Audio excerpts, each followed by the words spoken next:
Alors, je suis en pyjama, j'allais dormir, mais je viens de lire un article et je me suis dit, je pose mon téléphone et il faut que je vous en parle. Plusieurs chercheurs étrangers sont stupéfaits par ce qu'ils ont découvert dans le désert algérien, plus exactement dans le Tassili Najer. Ils ont découvert cette peinture rupestre que vous voyez juste ici.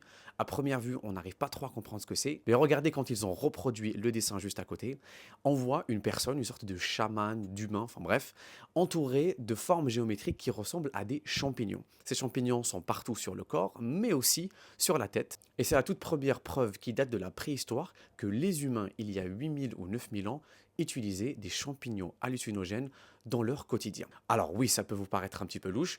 Vous avez peut-être déjà entendu parler de ces champignons hallucinogènes, comme par exemple à Amsterdam, il y a beaucoup de personnes qui vont à Amsterdam pour aller acheter des champignons hallucinogènes. Et cette découverte bouscule un petit peu tout. Car pour certaines personnes, les hommes préhistoriques, ils faisaient que chasser, se reproduire et dormir. Alors qu'ici, on a un tout autre aspect de leur vie, au-delà des fêtes et des célébrations qu'on voyait sur certaines peintures rupestres. Donc grâce à ces champignons hallucinogènes, on sait qu'il y avait certains rituels, certains rites, bien évidemment. D'après les chercheurs, c'est un rituel joyeux, donc je ne sais pas trop comment est-ce qu'ils ont défini ça, peut-être à la forme du dessin. Cette nouvelle excite plein d'autres chercheurs, comme des chercheurs américains qui veulent venir dans le désert algérien pour explorer toutes les peintures rupestres. Alors on ne sait pas exactement combien de peintures rupestres ont été découvertes. On dit que seulement 30% de ces peintures rupestres ont été découvertes jusqu'à aujourd'hui, et elles continuent de nous surprendre.